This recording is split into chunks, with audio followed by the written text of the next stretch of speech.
Hello നമസ്കാരം, ഞാൻ നോനു. Recently university of ലണ്ടനിൽ നിന്ന് PhD കഴിഞ്ഞ് ഇവിടെ ഒരു ഇൻഡസ്ട്രിയിൽ R&Dയിൽ സയൻറ്റിസ്റ്റായിട്ട് വർക്ക് ചെയ്തുകൊണ്ടിരിക്കുകയാണ്. ഇന്നത്തെ വീഡിയോയിൽ നമ്മൾ നോക്കാൻ പോകുന്നത് എങ്ങനെയാണ് നമ്മൾ പ്രോപ്പറായിട്ട് ഒരു PhD പൊസിഷൻ സെർച്ച് ചെയ്യുന്നതെന്നും അതിലേക്ക് ഒരു ആപ്ലിക്കേഷൻ സ്റ്റേജിലേക്ക് നമ്മൾ എത്തുന്നത് എങ്ങനെയെന്നും ഉള്ളതാണ് ഇന്നത്തെ വീഡിയോയിൽ നമ്മൾ ഡീറ്റെയിൽ ആയിട്ട് വിത്ത് എക്സാമ്പിൾ നമ്മൾ നോക്കാൻ പോകുന്നത്.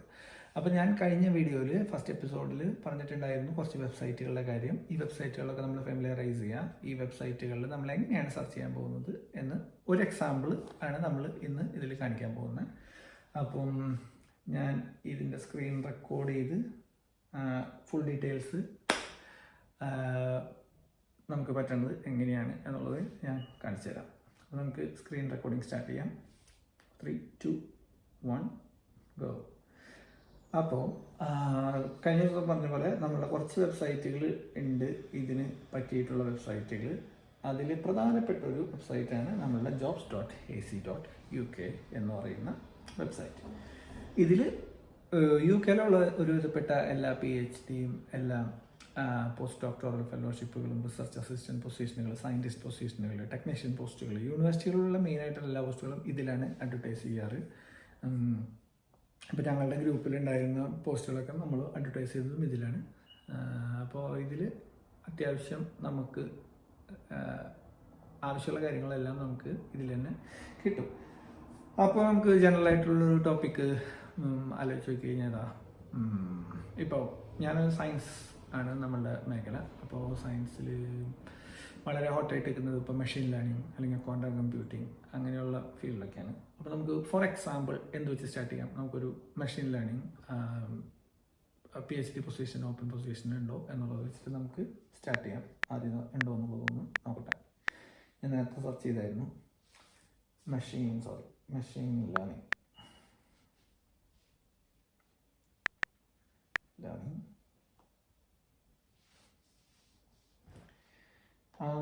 അപ്പോൾ ഇതിൽ ഈ കാണുന്നത് സീനിയർ റിസർച്ച് ഓഫീസർ എന്നൊക്കെ പറയുന്ന ഒരു പ്രൊജക്റ്റിൻ്റെ റിസർച്ച് ഓഫീസർ പോസ്റ്റുകളാണ്. അത് എപ്പോഴും PhD ആയിരിക്കും അതിൻ്റെ എലിജിബിലിറ്റി പറയുന്നുണ്ടാവുക. അതുപോലെ തന്നെ അസോസിയേറ്റ് അല്ലെങ്കിൽ റിസർച്ച് അസിസ്റ്റൻറ്റ് ഇത്തരത്തിലുള്ള പോസ്റ്റുകൾക്കൊക്കെ ഇവിടെ നമ്മുടെ നാട്ടിലത്തെ സ്റ്റാറ്റസ് ഇക്വലൻ്റ് ആയിട്ട് വന്നു കഴിഞ്ഞാൽ പോസ്റ്റ് ഡോക്ടറൽ ഫെലോഷിപ്പ് ഒക്കെയാണ് ഈ പറയുന്ന പരിപാടികളൊക്കെ. ഇത് എന്താ പറയുക, PhD നോക്കുന്നവർക്കല്ല, PhD കഴിഞ്ഞിട്ടുള്ളവർക്കുള്ള പോസ്റ്റുകളാണ് ഇതൊക്കെ.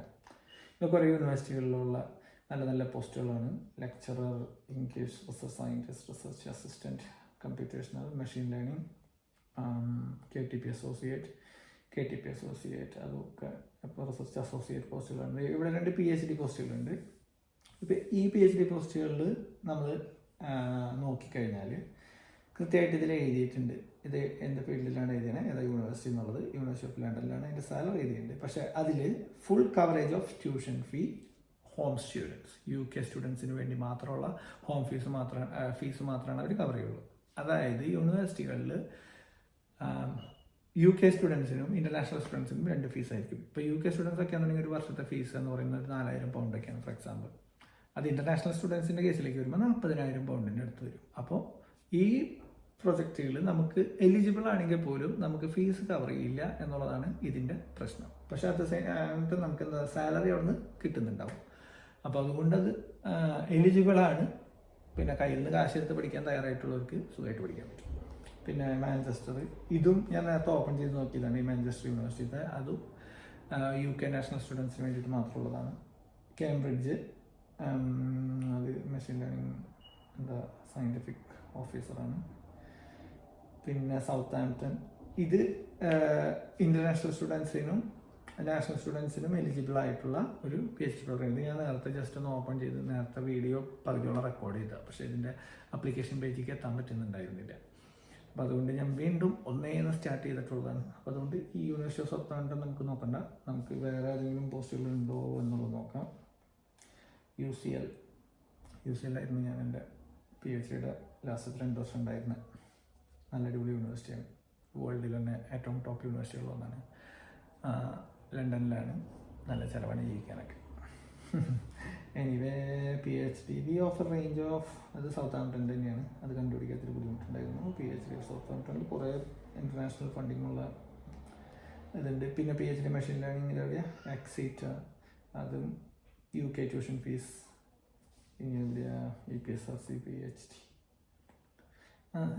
ഇത് കണ്ടോ, ഈ EPSRC supported engineering DPhil closing the loop enabling the more sustainable operation.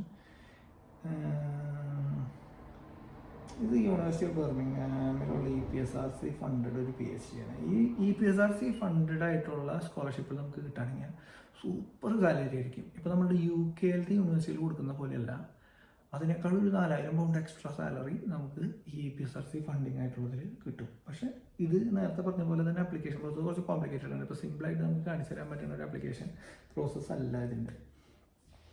PhD studentship വാർക്കിൽ full fee coverage UK rates 3.5 years, travel conference attend equipment, Nottingham PhD. നോട്ടിംഗ്ഹാമിൽ 25,000 പൗണ്ടോ, അടിപൊളി. ബാറ്ററിയാണ്, റോബോട്ടിക്സ്. നമ്മളൊക്കെ ഇവിടെ സ്റ്റാർട്ട് ചെയ്യുന്ന സമയത്ത് നമുക്ക് ആകെ ഇത് EPSRC ഫണ്ടിങ് തന്നെയാണ്, യൂറോപ്യൻ റിസർച്ച് കൗൺസിലിൻ്റെ ഫണ്ടിങ്ങാണ്. എത്ര സാലറി കൊടുക്കുന്നുണ്ടല്ലേ, അടിപൊളി. എനിക്കറിയില്ലായിരുന്നു, നല്ല കാര്യം. നോട്ടിംഗ്ഹാം സാലറി അത് കോംപ്ലക്സ് ആയിട്ടുള്ള ഒരു ആപ്ലിക്കേഷൻ പ്രോസസ്സ് ആയതുകൊണ്ടാണ് ഞാനത് എടുക്കാത്തത്. അപ്പോൾ ഇങ്ങനെ 3 PhD പൊസിഷൻ ഇതേതാ ആറൂസ്, എനിക്കറിയില്ല university. PhD artificial intelligence, medical imaging and diagnostic, university of Leeds, 20,000 pound. EPSRC project proposal. ഇത് നമുക്കൊന്ന് ജസ്റ്റ് നോക്കിയാലോ, പെട്ടെന്ന് നോക്കാം. UK or international eligibility ഉണ്ട്. School of Computer Science and Studentship consisting of the award fees together with the tax-free maintenance grant of 21,000 per year, 3.5 years. Dr. Pingu. ഈ Leeds നല്ല super ഒരു university ആയിട്ടാണ്. ഞാനൊരു ഇൻ്റർവ്യൂവിന് അവിടെ പോയിട്ടുണ്ടായിരുന്നു. നല്ല അടിപൊളി ആൾക്കാരൊക്കെ തന്നെയാണ് department, faculty of engineering physics അവിടെ തന്നെ ഇരുന്നുണ്ട്. ഇത് EPSRC പ്രൊജക്ട് പ്രപ്പോസലാണ്. അപ്പോൾ എനിക്ക് തോന്നുന്ന മിക്കവാറും ആ സൂപ്പർവൈസർ ഈ പ്രൊജക്റ്റിന് ആപ്ലിക്കേഷൻ സബ്മിറ്റ് ചെയ്തിട്ടുണ്ടാവണം. ഈ ആപ്ലിക്കേഷൻ സബ്മിറ്റ് ചെയ്തിട്ട് റിസൾട്ടിന് വേണ്ടി വെയിറ്റ് ചെയ്യുന്ന ഒരു പ്രൊജക്റ്റ് ആയിരിക്കാം, അല്ലെങ്കിൽ ഒരാളെ കിട്ടിയിട്ട് ഒരുമിച്ച് സബ്മിറ്റ് ചെയ്യാൻ വേണ്ടിയിട്ടുള്ളതാണോ. PhD സ്റ്റുഡൻസ് പിന്നെ ഇതിലൊക്കെ ഒരു PhDക്ക് ഇപ്പോൾ സത്യം പറഞ്ഞു കഴിഞ്ഞാൽ അടുത്തൊരു 3 വർഷത്തിനുള്ളിൽ എടുത്തു കഴിഞ്ഞാൽ ഇഷ്ടംപോലെ നല്ല ജോബ് ഓപ്പണിങ്സ് ഉണ്ട് ഇൻഡസ്ട്രികളിലൊക്കെ. നല്ലപോലെ നമുക്ക് പെർഫോം ചെയ്യാൻ പറ്റിക്കഴിഞ്ഞാൽ. ഇത് ഇനിയിപ്പോൾ നമുക്ക് ഇതിൻ്റെ how to apply formal application research degree university website. Please state clearly the planned course of study section that you are applying for PhD computer science and artificial intelligence. നമ്മൾ കൃത്യമായിട്ട് എഴുതണം, നല്ലൊരു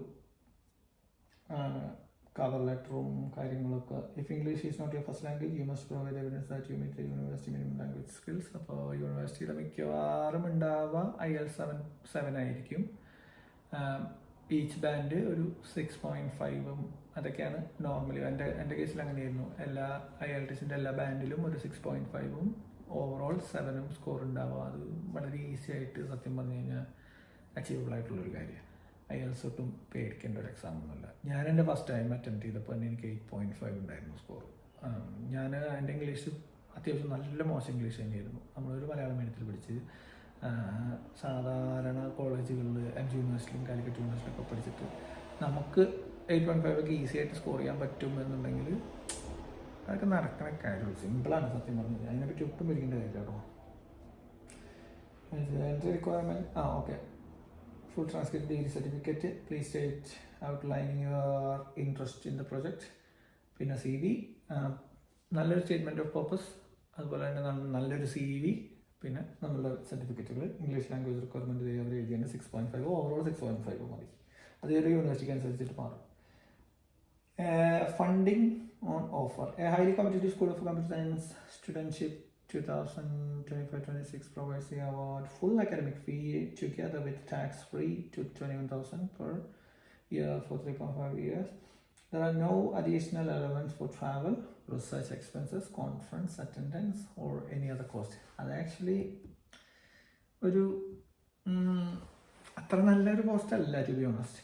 കാരണം നമുക്ക് ട്രാവൽ ഫണ്ടിങ്ങും റിസർച്ച് എക്സ്പെൻസ് ഇപ്പോൾ എന്തെങ്കിലുമൊക്കെ നമുക്ക് അത്യാവശ്യമായിട്ടൊക്കെ മേടിക്കേണ്ടി വരുന്ന കുറേ സാഹചര്യങ്ങളൊക്കെ ഉണ്ട്. അപ്പോൾ അല്ലെങ്കിൽ പുറത്ത് പോയിട്ട് നമ്മൾ ചില ഇപ്പോൾ യൂണിവേഴ്സിറ്റി ഓഫ് ലീഡ്സ് ആയതുകൊണ്ട് അങ്ങനത്തെ പ്രശ്നങ്ങൾ ഉണ്ടാവാൻ സാധ്യതയില്ല. അവിടെ എല്ലാ ഫെസിലിറ്റി ഉണ്ടാവും. പക്ഷേ അല്ലെങ്കിൽ നമ്മൾ ഏതെങ്കിലും വേറെ പുറത്തുള്ള ഒരു ലാബിലെ ഫെസിലിറ്റീസ് ഒക്കെ യൂസ് ചെയ്യണം എന്നുണ്ടെങ്കിൽ നമ്മൾ ചിലപ്പോൾ കുറച്ച് സ്ട്രഗിൾ ചെയ്യുന്ന സ്റ്റേജ് വരാം. അങ്ങനെ സ്ട്രഗിൾ ചെയ്യുന്ന ഒരു ഫ്രണ്ട് എനിക്ക് ഉണ്ട് സത്യം പറഞ്ഞാൽ. അപ്പോൾ അങ്ങനെയുള്ള കാര്യങ്ങളും ഇതിൻ്റെ ഉള്ളിൽ കിടപ്പുണ്ട്. അതും നമ്മൾ ശ്രദ്ധിക്കണം. അപ്ലൈ ചെയ്യുമ്പോഴല്ല, അതൊക്കെ പിന്നെ എന്താ പറയുക, ലേറ്റ് സ്റ്റേജിലുള്ള കാര്യങ്ങളാണ്. പക്ഷെ നമ്മളുടെ സമയത്തിനെ ബാധിക്കുന്നൊരു ഇതാണെന്നുണ്ടെങ്കിൽ നമ്മൾ നല്ലോണം ശ്രദ്ധിക്കണം. PhD ഏതെങ്കിലും നല്ല യൂണിവേഴ്സിറ്റി ആയതുകൊണ്ടോ അല്ലെങ്കിൽ നല്ല സാലറി ഉള്ളതുകൊണ്ടോ അത് കംപ്ലീറ്റ് ആയിക്കൊള്ളണം എന്നൊരു നിർബന്ധമില്ല. UK തന്നെ നമ്മൾ സ്റ്റാർട്ട് ചെയ്യുന്ന PhDകളിലാകെ 60% താഴെ മാത്രമാണ് ഒരു കംപ്ലീഷൻ എത്തിയതെന്നുള്ളൂ. ഇപ്പോൾ ഞങ്ങളുടെ ഗ്രൂപ്പിൽ തന്നെ ഉണ്ടായിരുന്നതിൽ ഞാൻ കംപ്ലീറ്റ് ചെയ്തു. ഈ 3.5 വർഷം കൊണ്ട് ഞങ്ങളുടെ ഗ്രൂപ്പിൽ നിന്ന് ഞാൻ, പിന്നെ എൻ്റെ ഒരു ഫ്രണ്ട് കംപ്ലീറ്റ് ചെയ്തു. വേറെ 3 പേര്, അതായത് ഒരു 9 പേരുണ്ടായതിൽ 2-3 പേര് പല കാരണങ്ങളായിട്ട് PhD ഡ്രോപ്പ് ചെയ്തിട്ടുള്ളവരുണ്ട്. അത് ശരിക്കൊരു വലിയ റിയാലിറ്റിയാണ്. നല്ല സ്ട്രെസ്ഫുള്ളായിട്ടുള്ളൊരു പരിപാടിയാണ് PhD കംപ്ലീറ്റ് ചെയ്യുക എന്നുള്ളത്. ഇപ്പോൾ എൻ്റെ കേസിൽ ഭയങ്കര സൂപ്പർ ടീമായിരുന്നു. യാതൊരു തരത്തിലും നമുക്കൊരു പ്രഷറില്ല. അതുപോലെ തന്നെ നമ്മുടെ തലയിൽ കയറി ചെയ്യുന്ന ആൾക്കാരില്ല. എല്ലാവരും ഭയങ്കര ഹെൽപ്ഫുള്ളായിരുന്നു. അതൊരു ഭാഗ്യമാണ് സത്യം പറഞ്ഞു കഴിഞ്ഞാൽ. പക്ഷെ അതുപോലെ തന്നെ നമ്മളുടെ ഫ്രണ്ട്സ് PhD ചെയ്യുന്നവർ, നല്ലോണം സ്ട്രഗിൾ ചെയ്യുന്നവർ നമുക്കുണ്ട്, അതറിയാം. അപ്പോൾ അതുകൊണ്ട് അതും ശ്രദ്ധിക്കേണ്ട ഒരു കാര്യമാണ്. എനിവേ, അപ്പോൾ ഇതിലിപ്പോൾ ട്രാവൽ കോസ്റ്റില്ല, റിസർച്ച് എക്സ്പെൻസില്ല, കോൺഫറൻസ് അറ്റൻഡൻസിനൊക്കെ നമ്മൾ ചിലപ്പോൾ കഴിഞ്ഞ പൈസ എടുത്തിട്ടൊക്കെ പോകേണ്ടി വരും കോൺഫറൻസിനൊക്കെ പോകണമെങ്കിൽ. അപ്പോൾ നമുക്ക് എന്താ ചെയ്യാൻ പറ്റുകയെന്ന് വെച്ച് കഴിഞ്ഞാൽ UK തന്നെ നല്ല ഒരുപാട് കോൺഫറൻസുകളുണ്ട്, അതിനൊക്കെ പോകാൻ പറ്റും. Anyway, you will be responsible paying over time fee in full in writing. അപ്പോൾ അതൊക്കെ ലാസ്റ്റ് സ്റ്റേജ്, PhD ലാസ്റ്റ് സ്റ്റേജിലുള്ള കാര്യങ്ങളാണ്. Please note that award does not cover the cost associated with moving to UK. All such cost, visa, immigration, health charges. അപ്പോൾ നമ്മളുടെ visa, നമുക്കിപ്പോൾ in case നമ്മൾ ഈ PhDയിലേക്ക് എത്തിപ്പെടാണെന്നുണ്ടെങ്കിൽ നമ്മുടെ visa നമ്മൾ തന്നെ കയ്യിൽ നിന്നെടുത്ത് പൈസ എടുത്തിട്ട് അടയ്ക്കേണ്ടി വരും. ഇപ്പം നല്ല എക്സ്പെൻസീവ് ആണ് ആക്ച്വലി. ഇപ്പോൾ PhDക്ക് നമ്മൾ നോർമലി അപ്ലൈ ചെയ്യുമ്പോൾ 4.5 വർഷത്തെ അല്ലെങ്കിൽ 4 വർഷത്തെ വിസയാണ് നമുക്ക് കിട്ടുക. എനിക്ക് 4.5 വർഷം കിട്ടിയത് കോവിഡ് കാരണം തോന്നുന്നു. 4 വർഷത്തെ വിസ നമ്മൾ അപ്ലൈ ചെയ്യണം എന്നുണ്ടെങ്കിൽ വിസ ഫീസിനൊരു 800 പൗണ്ടിൻ്റെ അടുത്ത് വരും. പിന്നെ അതുപോലെ തന്നെ ഹെൽത്ത് സർചാർജസ്, അതായത് നമ്മുടെ ഇൻഷുറൻസ് അടയ്ക്കുന്നതിന് ഏകദേശം ഒരു 3200 പൗണ്ട് വരും. അപ്പോൾ ഒരു 4000 പൗണ്ട്, 4 ലക്ഷം രൂപയോളം വിസ ഫീസ്. പിന്നെ ഇപ്പോൾ ഇതിപ്പോൾ സെപ്റ്റംബർ ഇൻടേക്ക് അല്ലേ, ഏത് ഇൻടേക്ക് വരുന്നത്, സെപ്റ്റംബർ ഇൻടേക്കിലേക്കാണ് നമ്മൾ അപ്ലൈ ചെയ്യുന്നത് എങ്കിൽ, അല്ല ഇത് ജനുവരി ഇൻടേക്ക് ആയിരിക്കും. ജനുവരി ഇൻടേക്കിലേക്കാണ് നമ്മൾ അപ്ലൈ ചെയ്യുന്നതെങ്കിൽ ജനുവരിയിൽ ഫ്ലൈറ്റ് നല്ല, ജനുവരിയിൽ വരാണെങ്കിൽ കുഴപ്പമില്ല. പക്ഷെ നമ്മൾ ഡിസംബർ ലാസ്റ്റ് ഒക്കെ വരാനുണ്ടെങ്കിൽ ഫ്ലൈറ്റിനായാലും ഒരു 1000 പൗണ്ടിൻ്റെ താഴെയൊക്കെ വരാൻ സാധ്യതയുണ്ട്. അപ്പോൾ അത് നമ്മുടെ കയ്യിൽ ഉണ്ടാവണം. പക്ഷെ ഇതൊക്കെ കിട്ടിക്കഴിഞ്ഞാൽ പിന്നെ ആ പൈസ ഒന്നും വലിയ വിഷയമുള്ള കാര്യമൊന്നുമല്ല, അതൊക്കെ സിമ്പിളായിട്ടുള്ളത്. എനിവേ, ഇതിൻ്റെ അപ്ലൈ ചെയ്യേണ്ട ഇത് കാണാമല്ലോ. Information for the PhD, please refer to the website for the information regarding fees, status and organizations. Application. The formal application for the research degree should be made online through the university's website. Okay, I am okay with that. I put policy proper research of the university too.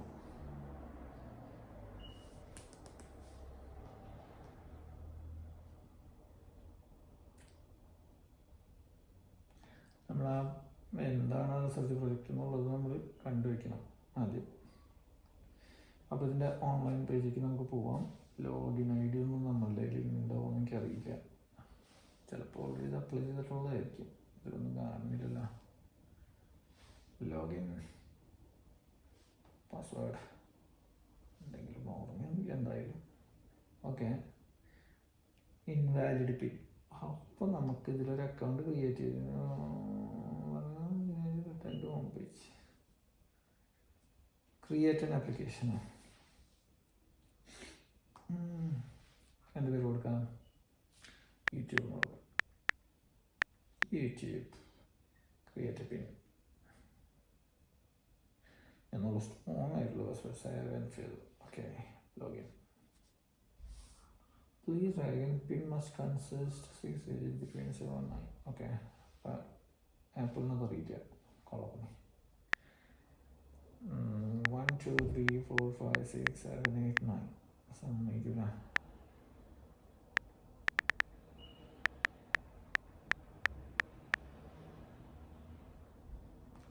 വലിയ പണിയാണ്.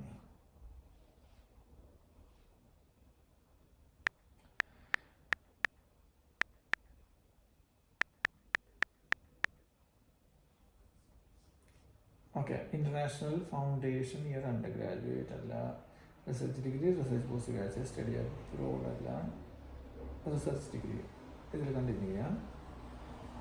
ഇതിൽ നമുക്ക് admission 2024-25 academic ഇയറിലേക്ക് first നമ്മൾ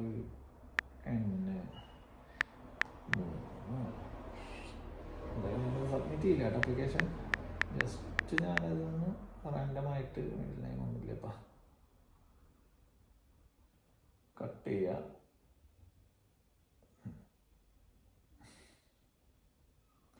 ഇനി നമുക്ക് application പേജിലേക്ക് പോകാം. ഇപ്പം ഇതിലേക്കാണ് നമ്മൾ എത്തേണ്ടത് ആയിരുന്നു. ആപ്ലിക്കേഷൻ ചെക്ക് ലിസ്റ്റുകൾ. ഓക്കെ, ഉണ്ടോ? ഈ ഒരു സ്റ്റേജിലേക്ക് നമ്മൾ ഏത് വെബ്സൈറ്റിൽ നിന്നും പെട്ടെന്ന് എത്തിപ്പെടാം. എന്നിട്ട് നമ്മൾ പിന്നെ ആപ്ലിക്കേഷൻ ഫോർമുലേറ്റ് ചെയ്യേണ്ടത്. അപ്പോൾ ഇത്രയ്ക്കേ ഉള്ളൂ നമ്മളൊരു ആപ്ലിക്കേഷൻ സ്റ്റേജിലേക്ക് ഒരു PhD പ്രോഗ്രാമിലേക്ക് എത്തിപ്പെടുക എന്നുള്ളത്. അതിൻ്റെ ഒപ്പം നമുക്ക് നമ്മുടെ പ്രൊഫൈൽ നല്ലതാണ്, കോൺഫിഡൻ്റ് ആണ് എന്നുണ്ടെങ്കിൽ നമ്മൾ ഈ പോസ്റ്റ് നമ്മൾ വായിച്ചപ്പോൾ ഫസ്റ്റ് കണ്ടില്ലേ, supervisors full name and email address അതിൽ കൊടുത്തിട്ടുണ്ടാവും. അപ്പോൾ നമുക്ക് ഈ ആപ്ലിക്കേഷൻ ഇപ്പോൾ ഇൻ്റർനാഷണൽ ഫണ്ടിങ് ഒക്കെ ആയതുകൊണ്ട് ഇവർക്കൊക്കെ ഒരുപാട് ആപ്ലിക്കേഷൻസ് വരുന്നുണ്ടാവും. എന്ന് വെച്ച് കഴിഞ്ഞാൽ നമുക്കൊന്നും ചിന്തിക്കാൻ പറ്റാത്തത്ര എണ്ണം ആപ്ലിക്കേഷനുകൾ വരുന്നുണ്ടാവും.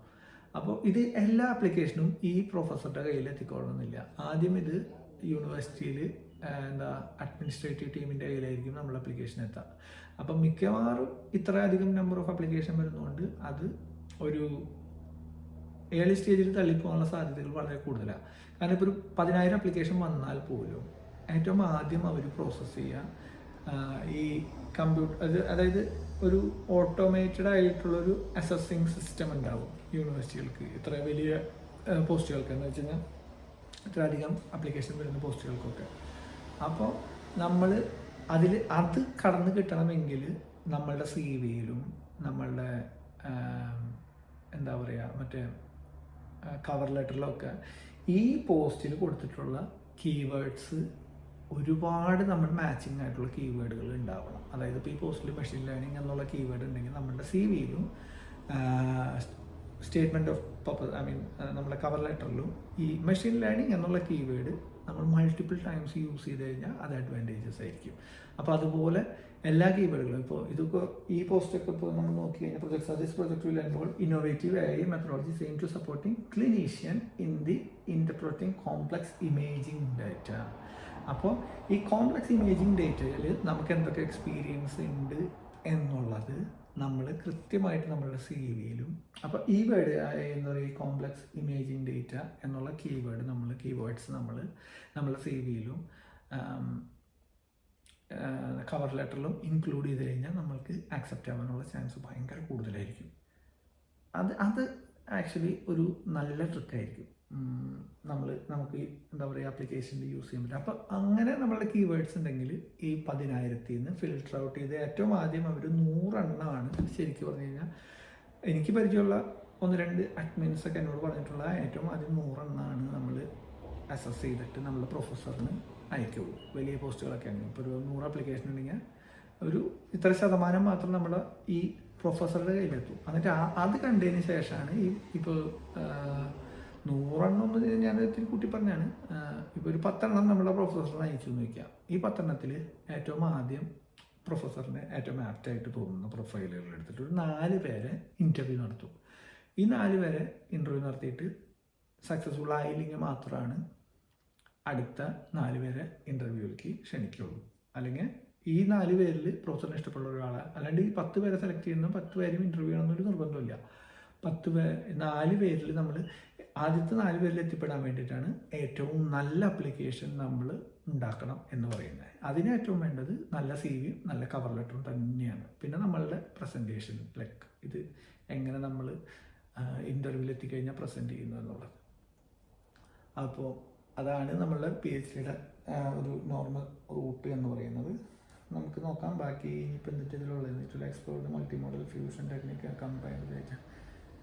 ഓക്കെ, ഇനി supporting document, referee, research area, title. ഇത് എന്താ പറയുക, ജനറൽ ആപ്ലിക്കേഷൻ ആണ്. അതുകൊണ്ട് ഈ പ്രൊഫസർ, ഞാൻ നേരത്തെ പറഞ്ഞ പോലെ പ്രൊഫസറുടെ കോൺടാക്ട് ചെയ്ത് കഴിഞ്ഞാൽ ഈ 100-ൽ നിന്ന് ഈ 10ലേക്ക് അല്ലെങ്കിൽ 10,000-ൽ നിന്ന് 100ലേക്ക് എത്താൻ പ്രൊഫസറെ കോൺടാക്ട് ചെയ്യുന്നത് ഒരു നല്ല കാര്യമായിരിക്കും. പ്രൊഫസർക്ക് ഇപ്പോൾ എന്താ പറയുക, ഇൻബോക്സ് ബേസ്റ്റ് ആവുന്ന പോലെ ചിലപ്പോൾ ഇമെയിൽ വരുന്ന പൊസിഷനിൽ ഉണ്ടാവാം. അതുപോലെ തന്നെ നമ്മൾക്ക് പ്രൊഫസറിൻ്റെ ഒരു അറ്റൻഷൻ കിട്ടാൻ സാധ്യത ഉള്ള ഒരു കാര്യം കൂടിയാണ്. ഞാൻ അങ്ങനെ ഇമെയിൽ ചെയ്തായിരുന്നു എൻ്റെ പ്രൊഫസറെ.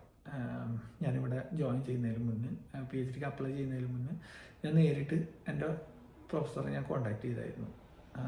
ഞാൻ ഇന്ന് ഫീൽഡിലാണ് വർക്ക് ചെയ്തിരുന്നത്. ഈ PhD പൊസിഷൻ, ഓപ്പൺ പൊസിഷൻ ഞാൻ കണ്ടിട്ടുണ്ടായിരുന്നു. ഇൻ്റർനാഷണൽ ഫണ്ടിങ് ആണെന്ന് എനിക്കറിയാം. ഇതെനിക്ക് അപ്ലൈ ചെയ്താൽ കൊള്ളാമെന്ന് എനിക്കുണ്ട്. എൻ്റെ പ്രൊഫൈലും എൻ്റെ CV ഒക്കെ ഞാനിവിടെ വയ്ക്കുന്നുണ്ട്. എന്താ പറ്റുകയാണെങ്കിൽ ഇതൊക്കെ ഒന്ന് നോക്കിയിട്ടൊരു ഒപ്പീനിയൻ പറഞ്ഞു കഴിഞ്ഞാൽ എനിക്ക് ആപ്ലിക്കേഷൻ പ്രോസസ്സ് സ്റ്റാർട്ട് ചെയ്യാൻ വേണ്ടിയിട്ടായിരുന്നു എന്നുള്ളത്. അപ്പോൾ എനിക്ക് വന്ന ഇമെയിൽ എന്ന് പറഞ്ഞാൽ നിങ്ങളുടെ CV വളരെ നല്ലതാണ്, നിങ്ങളുടെ പ്രൊഫൈൽ കണ്ടിട്ട് ഇംപ്രസീവാണ്, നിങ്ങൾക്ക് ഓൾറെഡി പബ്ലിഷ്ഡ് പേപ്പറുകളുണ്ട്, അതൊക്കെ ഒരു അഡ്വാൻറ്റേജ് ആയിരിക്കും. എന്തായാലും നിങ്ങൾ യൂണിവേഴ്സിറ്റിയിൽ ആപ്ലിക്കേഷൻ സബ്മിറ്റ് ചെയ്ത് അത് കഴിഞ്ഞിട്ട് നമുക്ക് നോക്കാം എന്നുള്ളത് പറഞ്ഞു. അങ്ങനെയാണ് എൻ്റെ കാര്യം നടന്നത്. അപ്പോൾ അത് നല്ലൊരു കാര്യമായിരിക്കും. എനിവേ, അപ്പോൾ ഇനി ഇത് ചെയ്യണോ? Application is complete. ഇവിടെ നമ്മൾ നമ്മുടെ പേരും കാര്യങ്ങളൊക്കെ ഫില്ല് ചെയ്യുക. ഇംഗ്ലീഷ് ലാംഗ്വേജ് പ്രൊഫഷൻസ് നമ്മൾ ഇനി എഴുതിയെടുത്തിട്ട് വേണം. പ്ലാൻഡ് കോഴ്സ് ഓഫ് സ്റ്റഡി, അതിൽ പോവുക, എന്താണ് നമ്മൾ പഠിക്കാൻ ഉദ്ദേശിക്കുന്നത് എന്നുള്ളത് നോക്കാം. അതിൽ നമ്മൾ കണ്ടത് എന്തായിരുന്നു? PhD അല്ലായിരുന്നു. അത് ഏതാണെന്ന് വെച്ച് കഴിഞ്ഞാൽ ഇവിടുന്ന് അതേ PhDകളുണ്ട്. ഇവിടെ ഏതാണെന്ന് വെച്ച് കഴിഞ്ഞാൽ കൃത്യമായിട്ട് സെലക്ട് ചെയ്യുക. PhD എഞ്ചിനീയറിംഗ് ഫുൾ ടൈം കൃത്യമായിട്ട് സെലക്ട് ചെയ്യുക. വീണ്ടും ചെക്ക് ലിസ്റ്റിലേക്ക് പോവാം. അപ്പോൾ ഇതൊക്കെ നമ്മളുടെ എന്താ പറയുക പേഴ്സണലായിട്ടുള്ള ഇൻഫർമേഷനാണ്. ഇനിയിപ്പോൾ റഫറിയുടെ കേസിലൊക്കെ ആണെങ്കിൽ നമ്മളുടെ ഇവരെയൊക്കെ ചോദിച്ചത് 2 റഫറി അല്ലേ. അപ്പോൾ ഇതിൽ ഏതെങ്കിലും 2 നമ്മളുടെ എക്സ് സൂപ്പർവൈസേഴ്സോ അല്ലെങ്കിൽ നമ്മുടെ പ്രൊജക്റ്റ് ലീഡ് ചെയ്ത ആളുടെയോ ഒക്കെ നമ്മുടെ ഇമെയിൽ IDയും അഡ്രസ്സും ഒക്കെ കൊടുക്കുക. അവരോട് നമ്മൾ ഓൾറെഡി ഇൻഫോം ചെയ്ത് വയ്ക്കുക. ചിലപ്പോൾ ഇങ്ങനെ ഒരു കോണ്ടാക്ട് വരാൻ സാധ്യതയുണ്ട്. പക്ഷേ ഇതിൽ നിങ്ങൾ ജസ്റ്റ് എന്തെങ്കിലും മിക്കവാറും നിങ്ങളോട് ചോദിക്കാണ്ട് ഇവർ അവരെ കോണ്ടാക്ട് ചെയ്യില്ല. ഇവിടെ അങ്ങനെയാണ് വർക്ക് ചെയ്യുന്ന കാര്യങ്ങളൊക്കെ. നമ്മുടെ education details, personal information, residency and funding, ഇത്രയുള്ള കാര്യങ്ങളൊക്കെ നമ്മളിതിൽ ഫില്ല് ചെയ്ത് കൊടുക്കുക. ഇങ്ങനെയാണ്. അപ്പോൾ ഇത് കുറച്ചും കൂടെ സിംപ്ലിഫൈഡ് ആയിട്ടുള്ള വെബ്സൈറ്റുകളൊക്കെ ഉണ്ട്, നല്ല യൂണിവേഴ്സിറ്റികളൊക്കെ ഉണ്ട്. ഇതിൽ ഇങ്ങനെയാണ് നടക്കുന്നത്. എനിവേ, അപ്പോൾ ഇങ്ങനെയാണ് നമ്മളൊരു ആപ്ലിക്കേഷൻ പേജിലേക്ക് എത്തുന്നത്. ഞാനൊരു എക്സാമ്പിളും കൂടെ ഇത്തിരിയും കൂടെ നല്ലത് ആളെല്ലാം കണ്ടുപിടിച്ചിട്ട് ഞാൻ നേരിട്ട് മുന്നേ കണ്ടുപിടിച്ച് വെച്ചിട്ട് ഞാനൊരു വീഡിയോ റെക്കോർഡ് ചെയ്യാം അടുത്ത ദിവസം. അപ്പോൾ PhDക്ക് നിങ്ങൾ നോക്കുന്നവരാണ്, സ്കോളർഷിപ്പുകൾ നിങ്ങൾ ആഗ്രഹിക്കുന്നവരൊക്കെ ആണെന്നുണ്ടെങ്കിൽ നിങ്ങൾ ഈ ചാനൽ ഫോളോ ചെയ്യുക. നിങ്ങൾക്ക് അറിയുന്ന ആരെങ്കിലും ഉണ്ടെങ്കിൽ അവർക്കൊക്കെ ഷെയർ ചെയ്ത് കൊടുക്കുക. നിങ്ങൾക്ക് എന്തായാലും ഉപകാരപ്പെടുന്ന കുറച്ച് വീഡിയോസ് ചെയ്യുന്നതുണ്ടാവും. നമ്മൾ വിത്ത് എക്സാമ്പിൾ എന്തായാലും ചെയ്യുന്നുണ്ടാവും. ഇനി നിങ്ങൾക്ക് ഒരു കവർ ലെറ്റർ എഴുതാനോ CV ഫോർമുലേറ്റ് ചെയ്യാനോ ഒക്കെ ഹെൽപ്പ് ആവശ്യമുണ്ടെങ്കിൽ നമ്മളുടെ ഒരു അതിന് ഹെൽപ്പ് ചെയ്യുന്നൊരു സംവിധാനം നമ്മൾ ഉണ്ടാക്കിയിട്ടുണ്ട്. എന്നെ കോൺടാക്ട് ചെയ്താൽ മതി. എൻ്റെ ഇൻസ്റ്റാഗ്രാമിലോ അല്ലെങ്കിൽ എൻ്റെ ഇമെയിലിലോ ഒക്കെ ഒന്ന് കോൺടാക്ട് ചെയ്ത് കഴിഞ്ഞാൽ അതിനുള്ള അറേഞ്ച്മെൻറ്റ്സ് നമുക്ക് ഉണ്ടാക്കി തരാൻ പറ്റുന്നതായിരിക്കും. കൂടുതൽ വീഡിയോസിനായിട്ട് നമ്മുടെ ചാനൽ ഫോളോ ചെയ്യാം. Thank you.